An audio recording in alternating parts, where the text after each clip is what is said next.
22મી જૂન 1983નો એ ગોજારો દિવસ આજે પણ હૈયાને હચમચાવી દે છે. જૂનાગઢની બાજુમાં આવેલું વંથલી તાલુકાનું શાપુર ગામ, જ્યાં આ દિવસે એક ભયંકર જળ પ્રકોપની સ્થિતિ સર્જાઈ હતી, જેને લોકો આજે ભૂલી શકતા નથી.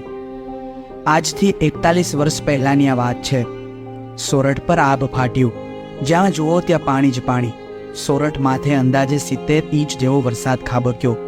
સોરઠની મુખ્ય જીવાદોરી ઓજત સહિત કાળવો, ઉબેણ અને મતોવંતી ગાંડીતુર બની. પાણીનો કોઈ તાગ આવતો નહોતો, જેને લઈને શાપુર ગામ પાણીમાં ગરકાવ થયું. નિરાધાર લોકોએ ઘરના છાપરે અને વૃક્ષ પર ચડીને 2 દિવસ વિતાવ્યા. શાપુર ગામની રેલવે લાઇન સંપૂર્ણ નાશ પામી હતી. એટલું જ નહીં, સંદેશા વ્યવહાર તથા વીજ વ્યવહાર પણ સંપૂર્ણપણે ખોરવાઈ ગયા. ગામના રસ્તાઓ મૂળમાંથી ઉખડી ગયા હતા. એક બાજુ લોકોનો ત્રાહિમામ પોકાર અને બીજી બાજુ વરસાદનો માર. એક જ દિવસમાં 70 ઇંચ જેટલા વરસાદે શાપુર ગામમાં આવેલી ગઢની રાંગ સુધી પાણી ભરી દીધા હતા. આખાય ગામમાં અંદાજે 48 કલાક સુધી પાણી ભરાયેલું રહ્યું. આ ગોજારી ઘટનામાં સેંકડો લોકો અને અબોલ જીવોએ પોતાના જીવ ગુમાવ્યા.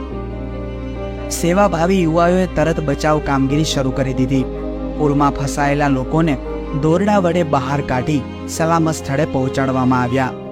હોનારતની ઘટનાના માત્ર 7 જ દિવસ બાદ આખાય પંથકને ફરી બેઠો કરવામાં આવ્યો. સોરઠ પંથકમાં 41 વર્ષ પૂર્વે થયેલી આ ગોજારી ઘટનાની યાદ આજે પણ રૂવાડા બેઠા કરી દે છે.